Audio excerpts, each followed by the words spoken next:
सावन का महीना शुरू होने वाला है और कांवड़ यात्रा को लेकर उत्तर प्रदेश और उत्तराखंड में नए नियमों ने बवाल मचा दिया है।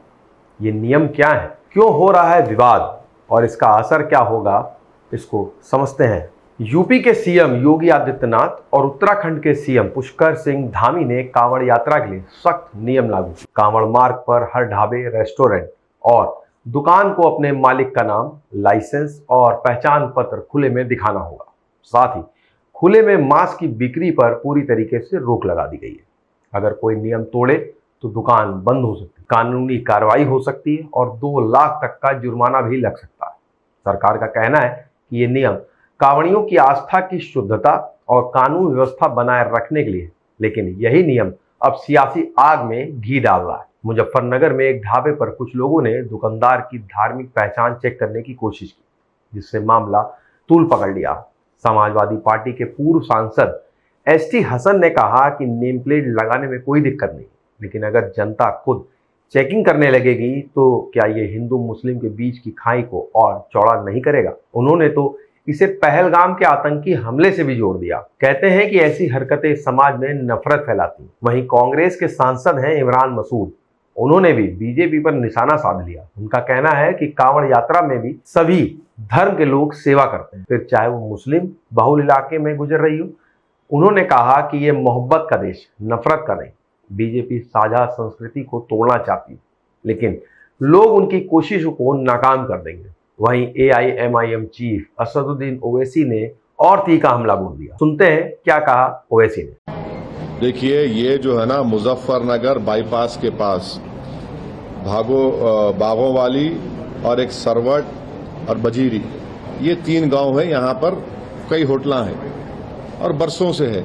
ये समझ में नहीं आ रहा कि 10 साल पहले इन जगहों पर कुछ नहीं होता था, पीसफुली सब कांवड़ यात्रा जाते थे। अब ये क्यों हो रहा? और फिर वो होटल पे गए, एक पकड़ लिए एक आदमी को, उसका आधार कार्ड दो, बोले वो नहीं। ये होते कौन? ये विजिलेंटी होते कौन ग्रुप्स? ये सरकार चला रहे या फिर एडमिनिस्ट्रेशन सरकार चला रहा? उसका आधार कार्ड नहीं मिला तो बोले पैंट उतारो। क्या ये गंदगी है? और फिर बाद में मालूम हुआ पुलिस नोटिस दी। नोटिस देने से नहीं, उनको अरेस्ट करो, रोको आप उनको। तो वहीं बीजेपी भी चुप कहां बैठने वाली थी। सपा नेताओं के कांवड़ यात्रा संबंधित विवादित बयानों पर बरसे भाजपा के प्रवक्ता राकेश त्रिपाठी। क्या कहा है राकेश त्रिपाठी ने, पहले सुनते हैं। समाजवादी पार्टी सोची समझी रणनीति के तहत जानबूझ करके बारी बारी से बयान देकर के सांप्रदायिक सद्भाव को खतरे में डालने की चेष्टा कर रही है। पवित्र सावन महीने में कांवड़ यात्रा में कैसे विघ्न डाले जा सके, इसके लिए पहले हरिंद्र मलिक कांवड़ियों को हिंसक कहते हैं, उसके बाद एसटी हसन उनकी तुलना आतंकवादियों से करते हैं और अब रविदास मेहरोत्रा। ये समाजवादी पार्टी के सिलसिलेवार बयान जो है अखिलेश यादव के निर्देश पर हो रहे हैं और इसके पीछे इंडिया अलायंस खड़ा है। ये चाहते हैं कि सांप्रदायिक सद्भाव बिगड़े, हिंदुओं के त्योहारों में बाधाएं पड़े और इससे मजहबी गोलबंदी होगी, वोट बैंक का निर्माण होगा, लेकिन ये कोशिश बहुत महंगी पड़ेगी। वहीं अयोध्या के हनुमानगढ़ी के महंत राजू दास ने एक वीडियो के माध्यम से इस मामले पे कड़ी प्रतिक्रिया दी है।